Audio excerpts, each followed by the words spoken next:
বিসমিল্লাহির রহমানির রহিম। ওয়াযিন ফিন-নাসি বিল-হাজ্জি ইয়াতুকা রিজালান ওয়া আলা কুল্লি দামিরিন ইয়াতিনা মিন কুল্লি ফাজ্জিন আমিক।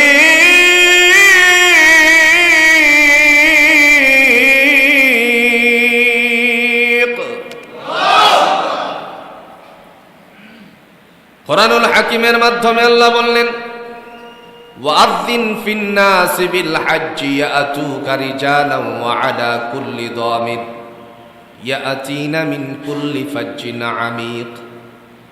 মহান আল্লাহ বললেন, ওয়াযিন ফিন-নাস, মানুষের মাঝে আপনি ঘোষণা করুন, বিল হজ, হজ্জের উদ্দেশ্যে মানুষের মাঝে আপনি ঘোষণা করুন হজ্জের জন্য। তারা যখন এই কথা অনুধাবন করবে, আল্লাহর কথা হলো এরকম, মানুষের উদ্দেশ্যে আপনি ঘোষণা করুন হজ্জের উদ্দেশ্যে। আর এমত অবস্থায় তাদেরকে দেখবেন পায়দল অথবা আরোহী অবস্থায় আমি আল্লাহর দিকে ছুটে আসছে। সুবহান। পায়দল সওয়ারি হয়ে, উঠে সওয়ার হয়ে, বিভিন্ন বাহনের মাধ্যমে আল্লাহর দিকে, মানে বাইতুল্লাহর দিকে ছুটে আসছে। তাফসীরে তাবারী আবু জাফর ইবনে জারীর রাহমাতুল্লাহ আলাইহি লেখেন, মহান আল্লাহ রাব্বুল আলামিনের বান্দা ইব্রাহিম আলাইহিস সালাতু ওয়াস সালাম এই কথাটুকু শোনার পরে নিজেকে নিজে প্রশ্ন করতে লাগলেন, আয় আল্লাহ, আমি তো আওয়াজ দিতে পারবো তোমার ঘোষণা অনুযায়ী, তবে আমার আওয়াজ আর কত দূর পর্যন্ত পৌঁছাবে? আল্লাহ পাক স্থির করে রেখেছিলেন, ইব্রাহিম, আপনার দায়িত্ব, তোমার দায়িত্ব হলো শুধুমাত্র আওয়াজ দেওয়া, আর বাকি জিম্মাদারি, বাকি দায়িত্ব আমি আল্লাহ আর মানুষের কানে কানে পৌঁছিয়ে দেওয়া।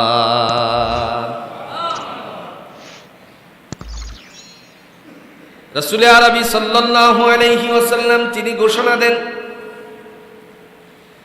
এরপরে আল্লাহ পাক রব্বুল আলামিনের পক্ষ থেকে ফয়সালা হয়ে গেল। এমন সময় কাহারও যদি, খুব ভালো করে বুঝবেন, রাস্তার খরচ বহন করার মতো ক্ষমতা থাকা সত্ত্বেও যদি কেউ হজ না করে কিছু কারণে, এই কিছু কারণ যদি তার মধ্যে বিদ্যমান না থাকে, আর সেই ব্যক্তি হজ করল না, নবীজি বললেন সে ইহুদি হয়ে মারা যাক অথবা নাসারা হয়ে মারা যাক, আমি নবীর কিছু আসে যাই না। তার মানে হলো নিশ্চিন্তে সেই মানুষটা ইহুদি অথবা নাসারা হয়ে মারা যাবে, হজ করার মতো সামর্থ্য থাকা সত্ত্বেও যদি সে হজ না করে।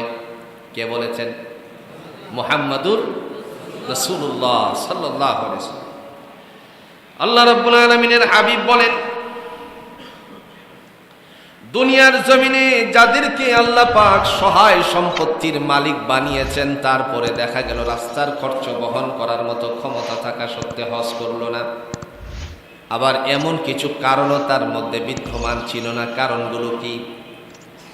বিশ্বনবী সাল্লাল্লাহু আলাইহি ওয়াসাল্লাম বলছেন, মান লাম ইয়ামনাহু মিনাল হাজ্জি হাজাতুন যাহিরাতুন আও সুলতানুন জাইরুন আও মারাদুন হাবিসুন আও মারাদুন হাবিসুন। রাসূলুল্লাহ সাল্লাল্লাহু আলাইহি ওয়াসাল্লাম বলেন, জালেম বাদশার পক্ষ থেকে কোনো ধরনের প্রতিবন্ধকতা নাই হজ করার জন্য, এমন কোনো নিষেধাজ্ঞা নাই। একটা উদাহরণ দিলে সহজে বুঝে আসবে। করোনাকালীন সময়ে আমরা লক্ষ্য করেছিলাম, হজের মৌসুমে যখন করোনা দেখা দিল, সেই সময়ের মধ্যে করোনার কারণে দেখা গেল যে হজের জন্য মানুষকে নিষেধাজ্ঞা করে দেওয়া হয়েছিল। এরকম যদি কোনো কারণ থাকে, অথবা রাজ্যের বিভিন্ন কারণে যদি দেখা যায় জালেম বাদশার পক্ষ থেকে নিষেধাজ্ঞা থাকে, যেই সময়টুকুর মধ্যে নবী আরবি সাল্লাল্লাহু আলাইহি সাল্লামের সময় ছিল, এই কারণে আল্লাহ পাক রব্বুল আলামিনের বান্দা তিনি একটি বছর এখান থেকে একটু দূরে থাকার পরেও দেখা গেল মহান আল্লাহ পাকের পক্ষ থেকে তার ঘরের তওয়াফ কিন্তু বন্ধ ছিল না। আল্লাহ পাক তার ফেরেশতার দ্বারা দায়িত্ব পালন করিয়েছিলেন। সুবহান।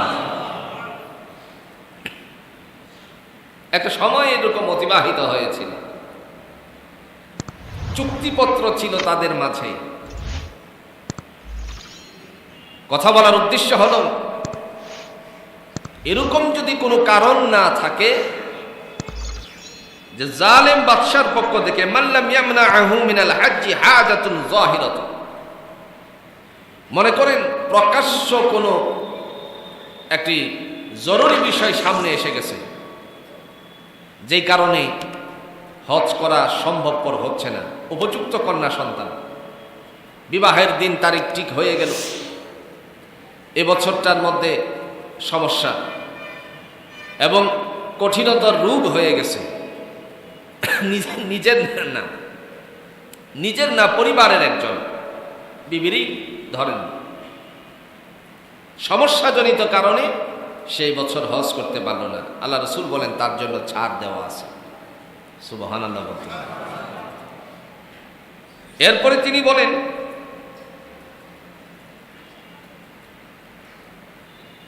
যদি জালিম বাদশার পক্ষ থেকে কোনো ধরনের নিষেধাজ্ঞা না থাকে, আর যদি থাকে তাহলে সে হজ না করতে পারলে আল্লাহ তার জন্য এই সময়টার মধ্যে ছাড় দিয়েছেন।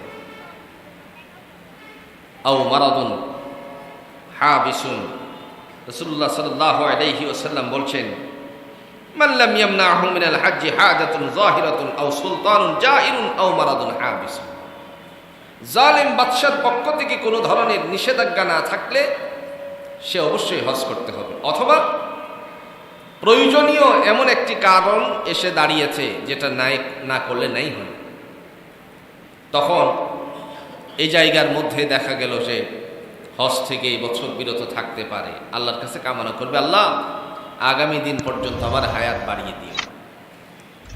এমত অবস্থায় আল্লাহ সুবহানাহু ওয়া তাআলার পক্ষ থেকে সে রাসূলুল্লাহ সাল্লাল্লাহু আলাইহি ওয়াসাল্লামের কথা অনুযায়ী ছাড়পত্র পেয়েছে।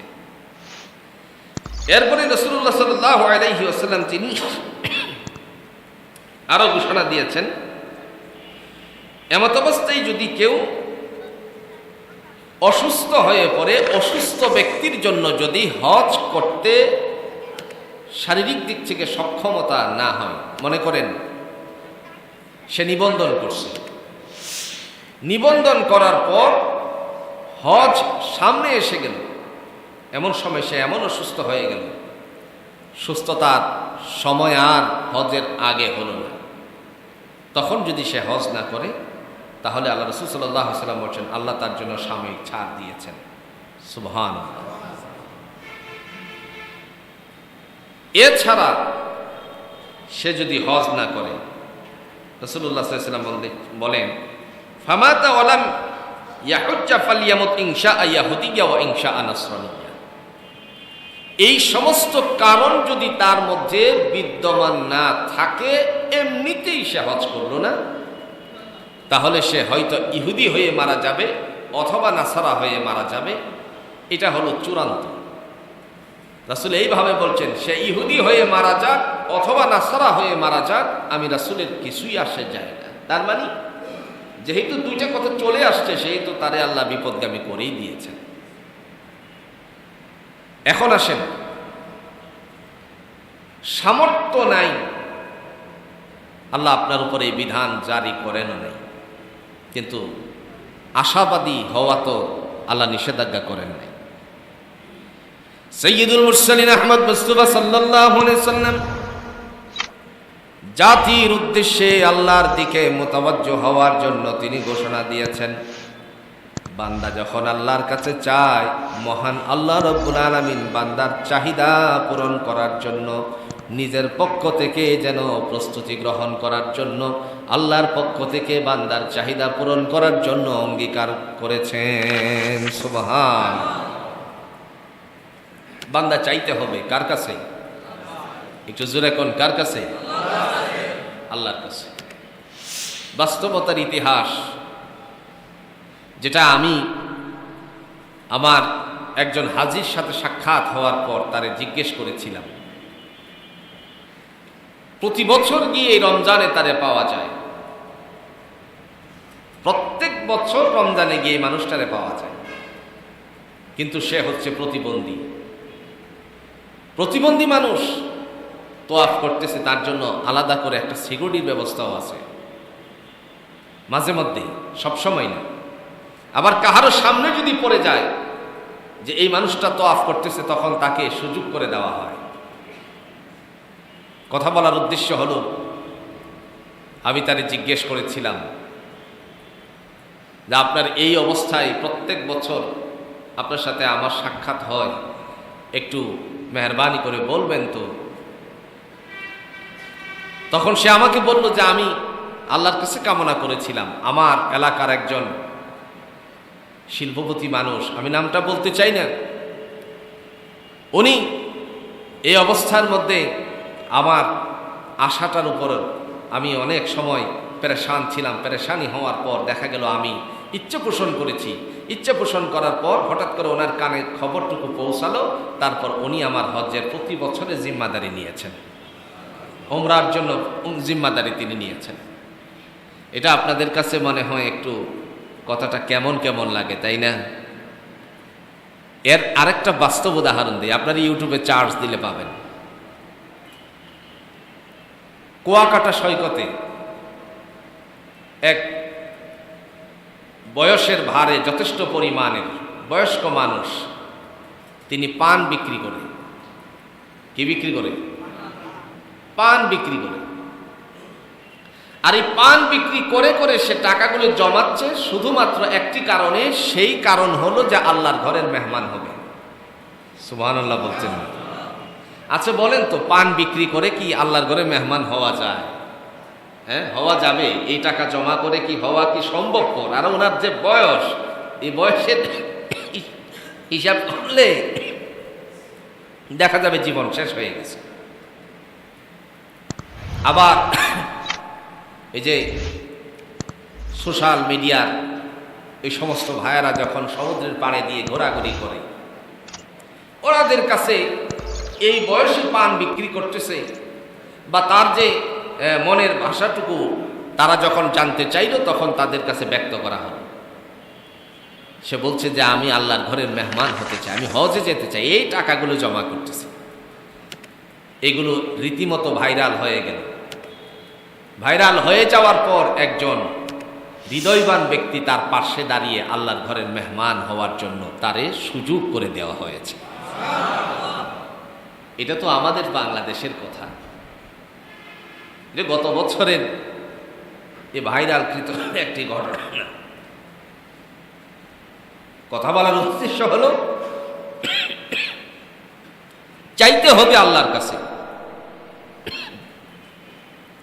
আল্লাহ পাক রব্বুল আলামিন তিনি বান্দাকে দেওয়ার জন্য সর্বদাই প্রস্তুত আছেন। সে তো চিন্তাও করতে পারে নাই যে আমি কি করে এই পান বিক্রি করে করে আল্লাহর ঘরে যাব। নিয়ত করে রাখছে। কি করছে? একটু জোরে বলেন, কি করেছে? নিয়ত করেছে, আল্লাহর কাছে চাইছেন। গোপনীয়তার বিষয় যদি বান্দার কাছে গোপনভাবে জিজ্ঞেস করা হয়, আর যদি বলা হয় আল্লাহর বান্দা আপনি বলুন তো কিভাবে আপনি আল্লাহর কাছে চেয়েছিলেন, আমার মনের বিশ্বাস থেকে বলছি হয়তোবা চোখের পানি ছেড়ে দিয়ে সে বলবে সবাই আল্লাহর ঘরের মেহমান হওয়ার জন্য প্রস্তুতি নেই, আমিও ইচ্ছে পোষণ করেছি, আল্লাহর কাছে চোখের পানি ছেড়ে বলেছি মহান আল্লাহ পাক রব্বুল আলামিন আমার ইচ্ছেটারে পূরণ করে দিয়েছেন। কোত্থেকে ব্যবস্থাপনা হয়ে যাবে আপনি বিশ্বাসও করতে পারবেন না। 80 দশকের পরের একটি ঘটনা আছে। রিক্সা চালায়, রিক্সা চালক নিয়ত করে রাখছে প্রত্যেক দিন শেষের যে ভাড়াটা মারা হবে বাসায় যাওয়ার আগে, এই ভাড়াটা সে এক জায়গায় জমা করতে আসে। জমা করে করে নিয়ত হলো যে আমি এই টাকাটা দিয়ে আল্লাহর ঘরের মেহমান হব, হজ করব। সুবহানাল্লাহ বলছেন। আচ্ছা বলেন তো, এ কয় টাকা জমা করে করে রিক্সার শেষ ভাড়া তো 10 টাকাও হতে পারে, হতে পারে না? বাসায় যাওয়ার আগে 10 টাকাও ভাড়া হতে পারে। এই সময়টুকুর মধ্যে সে ইচ্ছে পোষণ করেছে যে আমি আল্লাহর ঘরের মেহমান হব। এই ঘরের মেহমান হওয়ার জন্য যখন তার মনস্থির করলেন, একদিনের ঘটনা, সে আল্লাহর বান্দা, মুষলধারে বৃষ্টি পড়তেছে, এই সময় বৃষ্টির মধ্যে সে একাই দাঁড়ায় আছে। রাত, এই রাতের মধ্যে অন্য কোনো রিক্সা পাওয়া বড় কঠিন হয়ে গেছে। তার তো ইচ্ছে হলো যে শেষ ভাড়াটা না মেরে আমি বাসায় যাব না। এখন লোক সংখ্যা, লোকেরও তো মানে যাত্রীরও তো প্রয়োজন আছে। হঠাৎ করে দেখা গেল একজন আল্লাহর বান্দি কাঁদতে কাঁদতে রাস্তায় বেরিয়ে আসলেন, আর তার সামনে এসে বললেন, ভাই রিক্সাওয়ালা ভাই, চলো তো, আমাকে একটু অমুক জায়গায় পৌঁছিয়ে দিবি কিনা? অবশ্যই পৌঁছিয়ে দেব, এই অপেক্ষায় তো আমি ছিলাম, মনে মনে বলতেছেন। একটি পর্যায়ে আল্লাহর বান্দিকে যখন নিয়ে গেলেন, নিয়ে যাওয়ার পর তখন রাস্তার মধ্যে দেখা গেল তারে জিজ্ঞেস করা হলো, আল্লাহর বান্দাকে জিজ্ঞেস করা হলো, এত সময় পর্যন্ত আপনি বৃষ্টির মধ্যে বসে আছেন, কেউ তো আমি কাউকে তো দেখি নাই, আর একটা রিক্সাও দেখি নাই, আর এমন সময় আপনি আমাকে সহযোগিতা করেছেন, সুতরাং আপনি এই টাকাটা রাখেন। যেখানে ভাড়া মনে করেন 20 টাকা ছিল, সেই জায়গাটার মধ্যে মনে করেন একটা 500 টাকার নোট দিয়ে দিল। আল্লাহর বান্দা চিন্তা করলেন, এখানে তো 500 টাকা ভাড়া নয়। 20টি টাকা যখন আল্লাহর বান্দার হাতে নিবেন, তখন বললেন, আমার কাছে তো ভাঙতি নাই আপনাকে দেওয়ার মতো। এমন সময় বললেন, আপনি আমাকে উপকার করেছেন, আর এই উপকারের জন্য আমি আপনাকে সহযোগিতা করলাম। তিনি বললেন, না, সহযোগিতার প্রয়োজন নাই। আশ্চর্য হয়ে গেল, জানতে চাইলেন, আল্লাহর বান্দা জানতে চাইলেন, বান্দি জানতে চাইলেন যে এই অবস্থায় কেন আপনি আমার সহযোগিতারটুকু নিচ্ছেন না? তিনি বললেন, প্রত্যেক দিনের শেষ ভাড়াটা দিয়ে আমি আল্লাহর ঘরের মেহমান হওয়ার জন্য ইচ্ছে পোষণ করেছি, সেজন্য আমি কোনো আপনার কাছ থেকে অনুগ্রহ নিতে চাই না। যথেষ্ট পরিমাণের বা যেই ভাড়াটুকু আছে, এই ভাড়াটা আমারে দিলে আমি খুশি হয়ে যাই। মহিলা আল্লাহর বান্দি কথাগুলো শুনলেন, শোনার পরে জিজ্ঞেস করলেন, আপনি কোথায় থাকেন? যখন থাকার অবস্থানটুকু জানতে চাইলেন, সমস্ত কথাগুলো ব্যক্ত করে দিলেন। যখন জানিয়ে দেওয়া হলো এই অবস্থায়, আল্লাহর বান্দি তারে 20টি টাকা দিয়ে মনে করেন ওখান থেকে বিদায় হয়ে গেল। মনের কথাগুলো নিয়ে গেল। ওই বছরেই আল্লাহর বান্দি তার স্বামীরে নিয়ে হজ করার জন্য ইচ্ছে পোষণ করেছিলেন। তখন স্বামীর সাথে গিয়ে গল্প গুজারি করতে লাগলেন, আর বললেন, একজন পথিক রিক্সাওয়ালা আমারই এতটুকু সহযোগিতা করছে, আর শেষ কথাটা তার বলে দিয়েছে, 500 টাকার নোট দিয়েছিলাম, কিন্তু ওই টাকাটা আমাকে ফেরত দিয়ে বলছে, শেষ ভাড়ার টাকাটা আমি জমাচ্ছি আল্লাহর ঘরের মেহমান হওয়ার জন্য, আল্লাহর ঘরের মেহমান হওয়ার উদ্দেশ্যে, তার মানে হজ করার উদ্দেশ্যে আমি এইগুলো জমাচ্ছি। এমন সময় আল্লাহর বান্দি তার স্বামীকে ডেকে বললেন, চলো না, আমরা তাকে আমাদের সাথী বানিয়ে তারপরে আল্লাহর ঘরের মেহমান বানিয়ে নেই। স্বামী তার রাজি হয়ে গেল। লোকের ঠিকানাকে অনুযায়ী স্বামী স্ত্রী মিলে যখন সেখানে গেলেন, যাওয়ার পরে একটি পর্যায়ে তার সাথে কথাবার্তা যখন চালাতে লাগলো, আল্লাহর বান্দাও মুস্কি হাসি দিয়ে আল্লাহর কাছে শুকরিয়া আদায় করতে লাগলেন। তার মানে ইচ্ছে পোষণের উপরে, জোরে বলুন তো, বরকত দান করে দেন কে? কোরআনুল হাকিম আল্লাহ রাব্বুল আলামিন তিনি ঘোষণা দিয়েছেন, ওয়াল্লাযীনা জাহাদু ফীনা লানাহদিয়ান্নাহুম সুবুলানা। পৃথিবীতে কেউ যদি আমাকে পেতে চায়, আমি আল্লাহ পাক রব্বুল আলামিন তারে পাওয়ার জন্য আরো অধিকতর এই চেষ্টাটার মধ্যে বরকত দান করে দে। যারা আমারে পাওয়ার জন্য চেষ্টা করে, আমি তার এই চেষ্টাটুকুর মধ্যে অধিকতর বরকত দান করে দেব। তাহলে বোঝা গেল রাসূলুল্লাহ সাল্লাল্লাহু আলাইহি ওয়াসাল্লাম তিনি তার পক্ষ থেকে এই ঘোষণাটুকু দিয়েছেন, যারা আল্লাহর কাছে কিছু চায়, আল্লাহ তার চাহিদা পূরণের জন্য বান্দার উদ্দেশ্যে কিছু বলা বলি করেন, কিন্তু চাইতে হবে কার কাছে? আল্লাহর কাছে। কোরআনুল হাকিমের দৃষ্টিভঙ্গি যদি আমরা দেখি,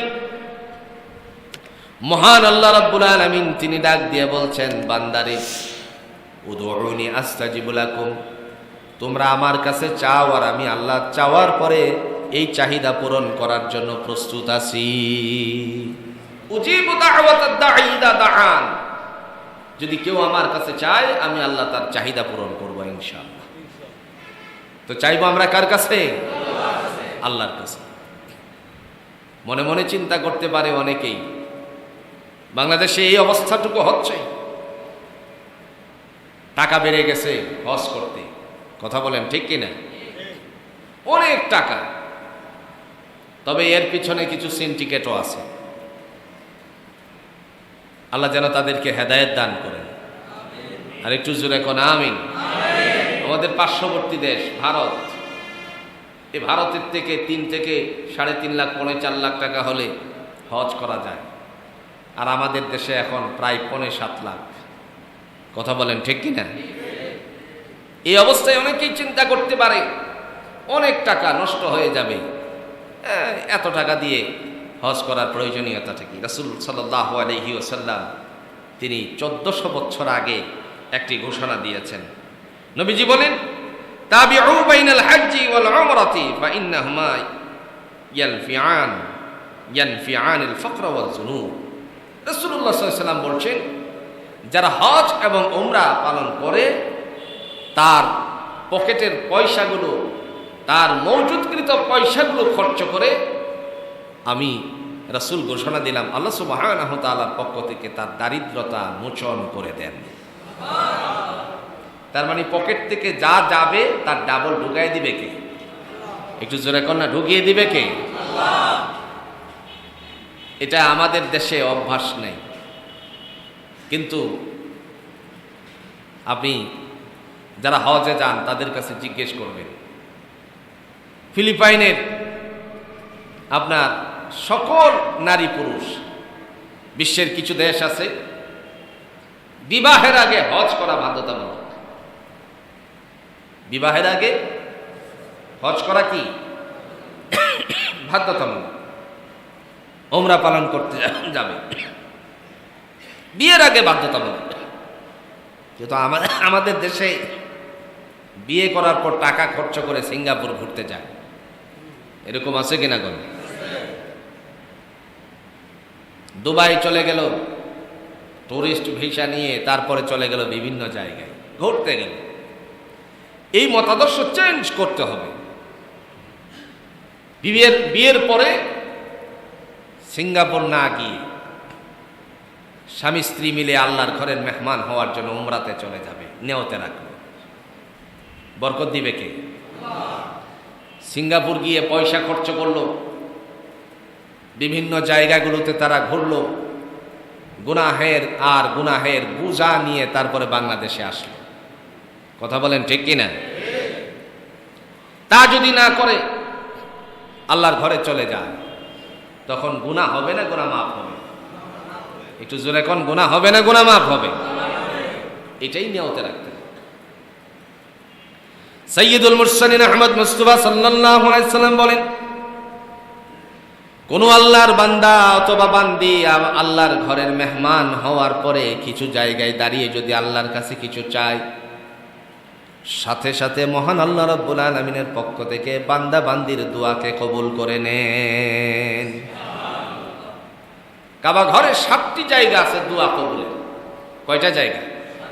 7টি জায়গা। তবে দোয়াও হতে হবে শরীয়ত সম্মত। এখন কাবা ঘরের দরজায় ধরে ধরে অথবা হাজরে আসওয়াদে চুমু খেয়ে যদি আল্লাহর কাছে বলে আল্লাহ বাংলাদেশে গিয়ে ব্যাংক লুট করতে চাই, আল্লাহ এটা কবুল করবে? ভাই, শরীয়ত সম্মত হতে হবে। 7টি জায়গা হলো দোয়া কবুলের। প্রথম নাম্বার জায়গাটুকু হলো যেখান থেকে আল্লাহ পাক রব্বুল আলামিনের বান্দারা তওয়াফ শুরু করে হাজরে আসওয়াদ। হাজরে আসওয়াদের কোনো মানুষ যদি চুমু খেয়ে আল্লাহর কাছে বলে আল্লাহ জীবনে অনেক পাপারাজি করেছি, অন্যায়ের বোঝা মাথায় নিয়ে ঘুরছি, আল্লাহ মেহেরবানি করে তুমি গফফার নামের খাতিরে আমার জিন্দেগীর গুনাহগুলো মাফ করে দাও। আল্লাহ বলেন ইয়াগফির লাকুম যুনুবাকুম জামিআ, বান্দারে ইস্তেগফারের কারণে আমি তোমার জিন্দেগীর গুনাহগুলো মাফ করে দিলাম।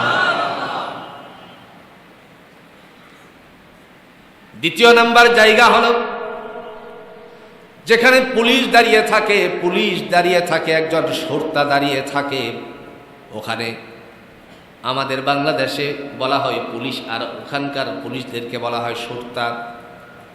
যেখানে দাঁড়িয়ে থাকে, আর কাবা ঘরের দরজার মাঝখানে একটা জায়গা আছে, যেই জায়গাটার নাম হলো মুলতাজিম। কোন আল্লাহর বান্দা সেখানে গিয়ে হাতটাকে স্পর্শ করে আল্লাহর কাছে যদি বলা বলি করে, আল্লাহ তোমার কাছে আমি উপস্থিত হয়েছি, মেহেরবানি করে জিন্দেগির গুনাহগুলো মাফ করে দাও, আমার দারিদ্রতা দূর করে দাও, আমি আর বাকি জীবনে অন্যায় করব না, আমি যে ভুল ত্রুটিগুলো করেছি আর বাকি জীবনে করব না। বান্দা যদি নিজের মনের কথাগুলো আল্লাহর কাছে ব্যক্ত করতে থাকে, আল্লাহ পাক রব্বুল আলামিন ডাক দিয়া বলেন, ইয়াগফির লাকুম যুনুবাকুম, বান্দা বান্দি তোমার জিন্দেগির গুনাহগুলো আমি আল্লাহ মাফ করে দিলাম। এই জায়গাটা হচ্ছে মুলতাজিম। নাম কি? মুলতাজিম। পুলিশ আর হাজরে আসওয়াদের, দেখেন পুলিশ যেখানে দাঁড়িয়ে থাকে ওই জায়গা থেকে আর কাবা ঘরের দরজার মাঝখানের যে জায়গাটা, এই জায়গাটার নাম হলো মুলতাজিম। কাবা ঘরের দরজা আর পুলিশ দাঁড়িয়ে থাকার মাঝখানের জায়গাটা গেল 2 নাম্বার। 3 নাম্বার হলো, কেউ যদি আল্লাহর ঘরের দরজায় কিংবা চৌকাঠটার মধ্যে স্পর্শ করে করে আল্লাহর কাছে রোনাজারি করে মনের চাহিদাগুলো ব্যক্ত করে, আল্লাহ বলেন, বান্দারে তোমার চাহিদা পূরণ করার জন্য আমি আল্লাহ প্রস্তুত আছি। কাবা ঘরের দরজা কিন্তু খুব কঠিন, সহজ না কঠিন? কাবা ঘরের দরজায় ধরা খুব কঠিন, তবে খুব সহজ। বলতে পারেন সহজ মানে? আমরা তো লাইভ অনুষ্ঠানের মধ্যে দেখি হাজরে আসওয়াদের এখানে হাই রে পারাপারি ভিড়াভিড়ি, আর যদি মনে করেন নিগ্রো যদি কোনো মানুষ আপনার সামনে পড়ে যায়, একজন বাংলাদেশের 4 জনের সমমান শক্তি নিয়ে হাজির।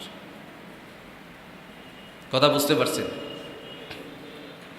এমত অবস্থায় সহজ পন্থা হচ্ছে, যদি আপনি মুলতাজিমের বরাবরে গিয়ে দাঁড়াইতে পারেন, এখনো কাছে গেছেন না, একটু দাঁড়িয়ে আছেন, আপনি সোজা দাঁড়িয়ে থাকুন, আপনার ঠেলা ধাক্কা দেওয়ার কোনো প্রয়োজন নেই।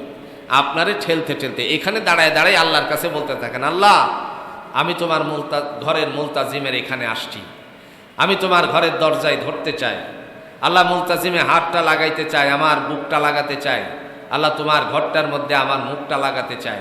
আপনি এখান থেকে খালি বলা বলি করতে থাকুন, ইনশাআল্লাহুল আজিজ আল্লাহ আপনাকে পিছন দিক থেকে ধাক্কার ব্যবস্থা করে মুলতাজিম পর্যন্ত পৌঁছায় দিবে। এটা আমার বাস্তব জীবনের প্রতি বছরের পরীক্ষা, বাস্তব জীবনের প্রতি বছরের পরীক্ষা। এটা কোনো ঠেলাঠেলি লাগে না, আপনি শুধু সোজা গিয়ে দাঁড়াবেন, বাকি ব্যবস্থা আল্লাহর কাছে, আপনি শুধু তার কাছে চাইতে থাকবেন, আল্লাহই ব্যবস্থাপনা করবেন। এই হলো মুলতাজিমের এখানে দাঁড়িয়ে যদি আল্লাহর কাছে কিছু চান, আল্লাহ পাক রব্বুল আলামিন বান্দার চাহিদাকে পূরণ করে দিবেন। সুবহানাল্লাহ। 3 নাম্বার হলো কাবা ঘরের দরজা, যেই দরওয়াজার মধ্যে বান্দা হাত রেখে আল্লাহর কাছে বলা বলে করে, আল্লাহ তাআলা জীবনে অনেক অন্যায় করেছি, ভুল করেছি, আজকে তোমার ঘরের দরজাটার মধ্যে ধরে ধরে নিজের পাপারাজির কথা স্মরণ করে তোমার কাছে তুলে ধরলাম। মহান আল্লাহ রাব্বুল আলামিন ডেকে বলেন, বান্দারে শুধুমাত্র আমার কাছে চাইলি, আর আমি আল্লাহ তোমার চাহিদা পূরণ করার জন্য প্রস্তুত। কোরআনুল হাকিম দ্বারা আমি ঘোষণা দিয়েছি, এই কারণে তোমার জীবনের গুনাহগুলো মাফ করে দিলাম, আর করব না। শরীয়ত সম্মত হতে হবে, খুব ভালো করে এই কথাটা মাথায় রাখতে হবে। শরীয়ত সম্মত না হয়ে যদি ভিন্ন পন্থা অবলম্বন করে আল্লাহর কাছে বলে, আল্লাহ এগুলো পূরণ করবে না। এরপর আল্লাহ রাব্বুল আলামিনের হাবিব বলেন, দুনিয়ার জমিনে আমার আল্লাহ পাক রব্বুল আলামিনের পক্ষ থেকে মুসলিম জাতির জন্য একজন নেতা নিযুক্ত করে পাঠিয়েছিলেন, আর মুসলিম মিল্লাতের পিতা হযরত ইব্রাহিম আলাইহিস সালাতু ওয়াস সালাম তার বান্দা, আল্লাহর বান্দা, যেখানে হযরতে হাজরা আলাইহিস সালামকে দেখার জন্য এসেছিলেন, একটি পাথরের মধ্যে যখন পা রেখেছিলেন পদচিহ্ন সেখানে হয়ে যায়, আর এটাকে গ্লাসের ভিতরে তারপরে আবদ্ধ করে রেখে বান্দাদের দেখার উদ্দেশ্যে আল্লাহর বান্দারা সে প্রস্তুত করেছেন, যাকে বলা হয় হাতিমে কাবা। দুনিয়ার জমিনে কোনো বান্দা বান্দি যদি এই হাতিমের বরাবরে দাঁড়িয়ে, পিছনে দাঁড়িয়ে ওয়াজিবুত তাওয়াফ 2 রাকাত সালাত আদায় করে, নামাজ আদায় করে, কিংবা সোজা বরাবরে দাঁড়িয়ে যদি 2 রাকাত নামাজ আদায় করে আল্লাহর কাছে কিছু বলা বলি করে, হতে পারে এটা অনেক দূর পর্যন্ত আপনার সামনাসামনি যদি হয়ে যায়, আল্লাহ পাক রব্বুল আলামিন বান্দার চাহিদা পূরণ করে তার দোয়া কবুল করে নেবেন। কোরআনুল হাকিম আল্লাহ বলেন, ওয়াত্তাখিযু মিন মাকামি ইব্রাহিম মুসাল্লা। দেখেন, মাকাম ইব্রাহিম যাকে বলা হয়, আরেকটা হলো হাতিম বলা হয়। গোল দায়রা যেখানে আছে সেখানে দাঁড়িয়ে কেউ যদি সালাত আদায় করে আল্লাহ সুবহানাহু ওয়া তাআলা তার দোয়াকে কবুল করে নেবেন। আর মাকামে ইব্রাহিম যেটা বলতেছিলাম, মাকামে ইব্রাহিমের সোজা বরাবরে, পদচিহ্নের সোজা বরাবরে কেউ যদি দাঁড়িয়ে আল্লাহর কাছে রোনা জারি করে 2 রাকাত নামাজ আদায় করার পর আল্লাহ পাক রব্বুল আলামিন বান্দার দোয়াকে কবুল আর মঞ্জুর করে নেবেন। 1 নাম্বার হাজরে আসওয়াদ, মনে থাকবে তো? হাজরে আসওয়াদ, কালো পাথরটার মধ্যে কেউ যদি চুমু খায় আর আল্লাহর কাছে কিছু বলা বলি করে, আল্লাহ সুবহানাহু ওয়া তাআলা তার দোয়া কবুল করে নেবেন, গুনাহ মাফ। 2 নাম্বার, মুলতাজিমের এখানে দাঁড়িয়ে হাত লাগিয়ে, মুখ লাগিয়ে আল্লাহর কাছে যদি বান্দা কিছু চায়, গুনাহ মাফের জন্য যদি আল্লাহর কাছে ব্যক্ত করে, আল্লাহ সুবহানাহু ওয়া তাআলা বান্দার চাহিদা গুনাহ মাফ করে দিবেন। 3 নাম্বার হচ্ছে কাবা ঘরের দরজা। এই কাবা ঘরের দরজায় ধরে ধরে যদি তার নিজের পাপারাজির কথা আল্লাহর কাছে ব্যক্ত করতে পারে, আল্লাহ সুবহানাহু ওয়া তাআলার পক্ষ থেকে বান্দা বান্দিকে ক্ষমা করে দিবেন। খুব ভিড়াভিড়ির জায়গা এটা। 4 নাম্বার হচ্ছে মাকামে ইব্রাহিম, যেখানে ইব্রাহিম আলাইহিস সালাতু ওয়াস সালামের পদচিহ্ন আছে, সেই পদচিহ্নের সোজা বরাবরে পিছনে দাঁড়িয়ে যদি কেউ 2 রাকাত নামাজ আদায় করে, আল্লাহ বলছেন, ওয়াত্তাখিযু মিন মাকামি ইব্রাহিম মুসাল্লা। আমার ইব্রাহিমের পদচিহ্নকে, ইব্রাহিমের পদচিহ্ন অর্থাৎ জায়গাকে নামাজের জায়গা বানাও। আল্লাহ পাক বলছেন, ইব্রাহিম আলাইহিস সালাতু ওয়াস সালামের যেখানে আল্লাহর সামনে দাঁড়িয়ে দেখেন সিজদা করেছিলেন, এই জায়গাগুলো আজও পর্যন্ত বিদ্যমান আছে কিনা? অবশ্যই আছে। আল্লাহ রাসূল সাল্লাল্লাহু আলাইহি সাল্লাম দাঁড়িয়ে সিজদা করেছিলেন, কিন্তু কোথায় দাঁড়িয়ে সিজদা করেছিলেন সেটা শনাক্ত করা বড় কঠিন।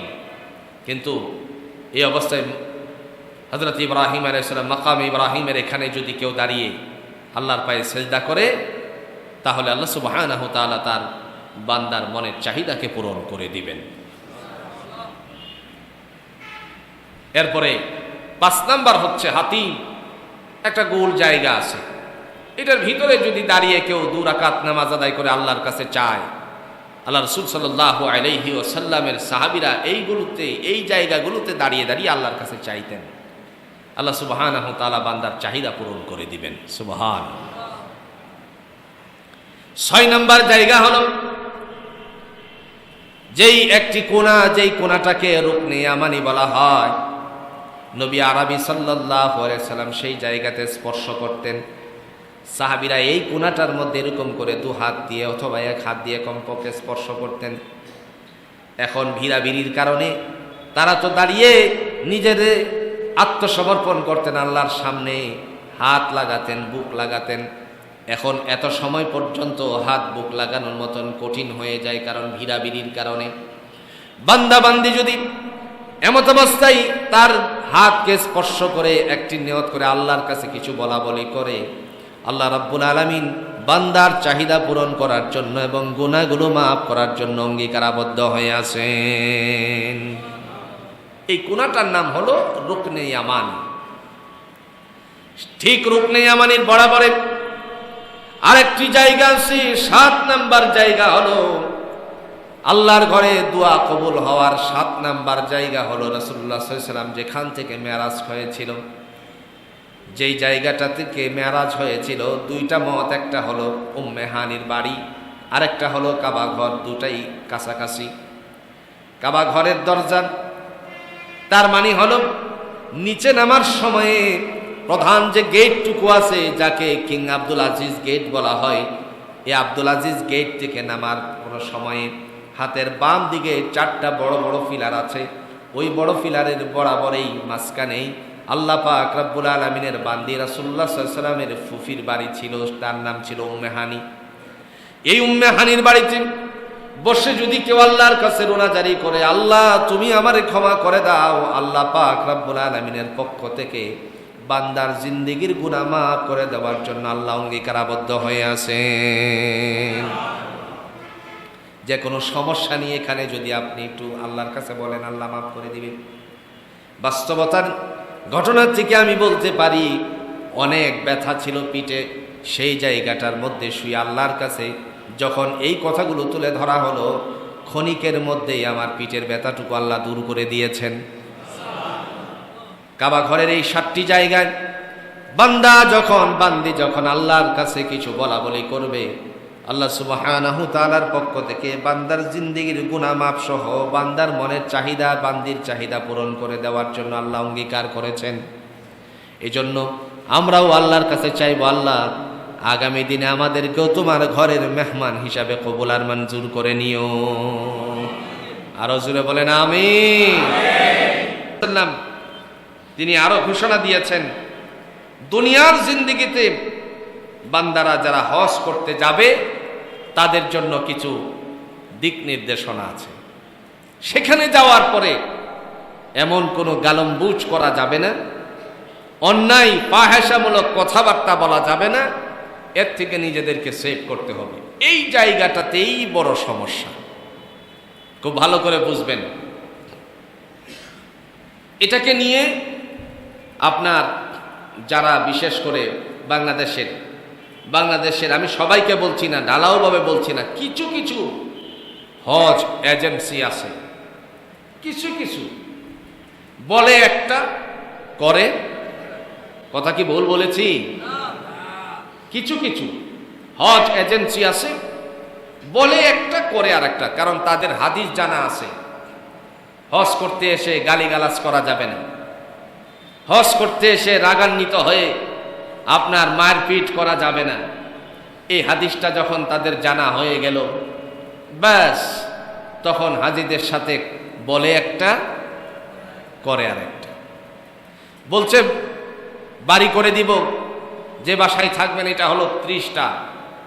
কথা বলেন, এরকম আছে কিনা? কতটুকু দূরে? এই তো 10 মিনিটের রাস্তা।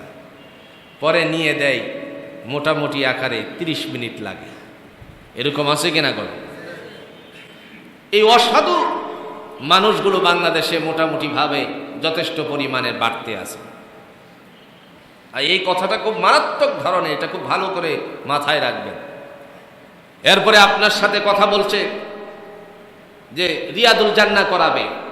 রাসূলুল্লাহ সাল্লাল্লাহু আলাইহি সাল্লাম বলছেন, মসজিদে নববীতে এই জায়গাটার মধ্যে দাঁড়িয়ে যারা 2 রাকাত নামাজ আদায় করে, সালাত আদায় করে, তারা যেন বেহেশতের টুকরার মধ্যে দাঁড়িয়ে 2 রাকাত নামাজ আদায় করছে। এখন রিয়াদুল জান্নাহ করাইতে গেলে আগে রেজিস্ট্রেশন করতে হয়। মহিলাদের জন্য একটু সমস্যা আছে, অনেক সময় প্রতিবন্ধকতা আছে, কিন্তু পুরুষের জন্য নাই।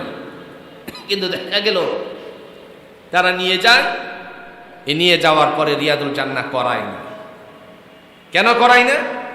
এখানে কিছু পয়সা খরচ হয়ে যাবে পার হাজি পিছনে। উনি তো পয়সাগুলো নিছেনই ওনাদেরকে হাজিদেরকে এই কাজগুলো করাবে। কথা বলেন ঠিক কিনা?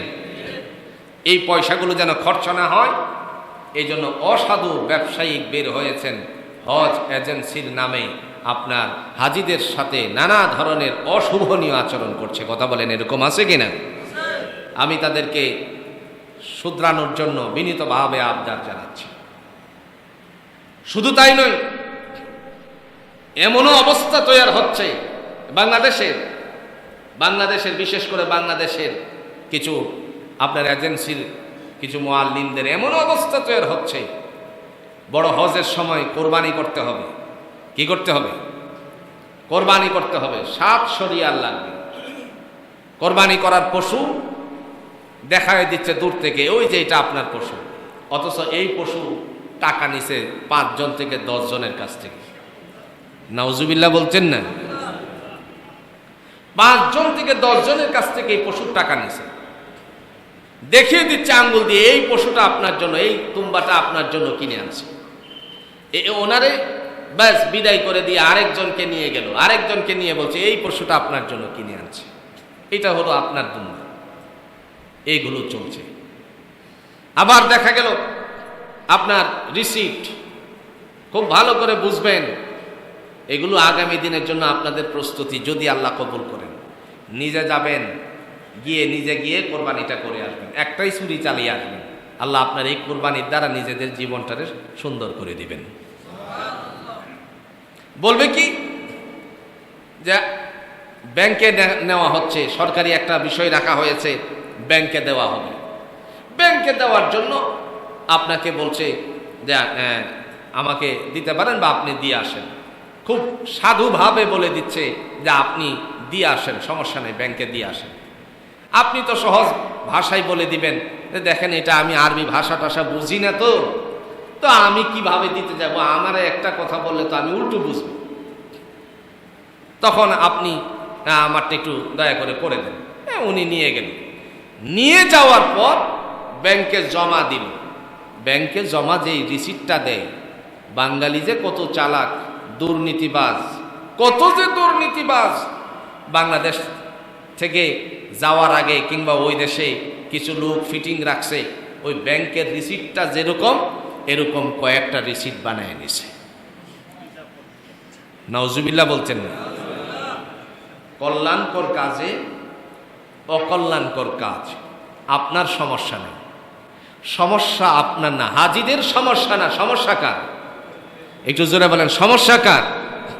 ওই মানুষটা যে দুর্নীতির সাথে সম্পৃক্ত হচ্ছে। অনেক টাকা, আপনি মনে করেন এখনের যে হিসাব, 500 রিয়াল, 700 রিয়াল বা 550 রিয়াল, 600 রিয়াল যদি কোরবানির জন্য হয়, এক একজনের 200 হাজি আছে, আরো বেশি আছে। একজনের যদি 200 হাজি হয়, তে 500 রিয়াল হলে এখন মনে করেন বাঙ্গিয়ে টাকা নিয়ে যাবেন, 1000 টাকা দিবেন, মানে 1000 রিয়াল নেবেন, 30,000 টাকা দিবেন। এখন 500-তে 15,000, বাংলা টাকায় 15,000। এখন 15,000 যদি একজনের কাছ থেকে হয়, 200 জনের কাছ থেকে কত হয়? কথা বুঝতে পারছেন? এই কাজগুলো কত এজেন্সিরা করে যাচ্ছে। আল্লাহ তাদেরকে হেদায়েত দান করুন। আরেকটু জোরে কোন আমিন।